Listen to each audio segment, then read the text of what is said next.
উজানের ঢল আর টানা বৃষ্টিপাতে আবারও বৃদ্ধি পেয়েছে তিস্তা নদীর পানি।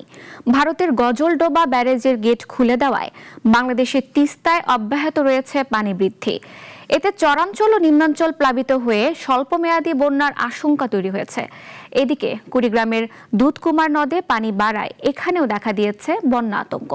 প্রতিনিধিদের পাঠানো তথ্য ও ছবিতে বিস্তারিত জানাচ্ছেন শাশ্বতী সরকার। বর্ষার চিরচেনা ভয়ঙ্কর রূপে ফিরতে শুরু করেছে উত্তরের তিস্তা নদী। গত কয়েকদিনে নদীর পানি বেড়ে বিপদসীমা ছুঁই ছুঁই।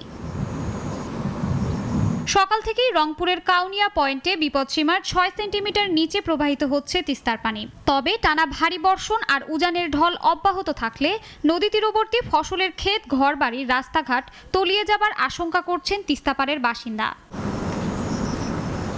মহিপুরে এর মধ্যেই ক্ষতিগ্রস্ত হয়েছে নদী তীরবর্তী বাদাম ও মৌসুমী সবজির ক্ষেত।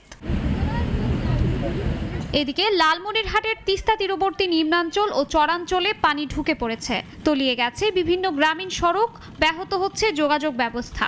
অনেক এলাকায় বন্ধ রাখা হয়েছে শিক্ষা প্রতিষ্ঠানও। সকাল 9টায় ডালিয়া ব্যারেজ পয়েন্টে নদীর পানি বিপদসীমার মাত্র 2 সেন্টিমিটার নিচে মাপা হয়। ইতোমধ্যে বাড়িঘর ছেড়ে নিরাপদ স্থানে আশ্রয় নিয়েছে অনেক পরিবার। উজান থেকে পানির চাপ বাড়তে থাকায় তিস্তা ব্যারেজের 44টি জলকপাট খুলে রাখা হয়েছে। উজানের ঢলে বৃষ্টিপাতের প্রভাবে বিপদসীমা অতিক্রম করেছে কুড়িগ্রামের দুধকুমার নদের প্রবাহ। জেলার নিম্নাঞ্চলে বন্যা পরিস্থিতি সৃষ্টি হতে পারে বলে আশঙ্কা করা হচ্ছে। আগামী 48 ঘন্টায় নীলফামারী, লালমনিরহাট, কুড়িগ্রাম, রংপুর ও গাইবান্ধা জেলার তিস্তা, ধরলা ও দুধকুমার নদীগুলোর পানি বাড়ায় স্বল্পমেয়াদী বন্যা পরিস্থিতি সৃষ্টি হতে পারে বলে সতর্কবার্তা দিয়েছে পানি উন্নয়ন বোর্ড। শাশ্বতী সরকার, নাগরিক।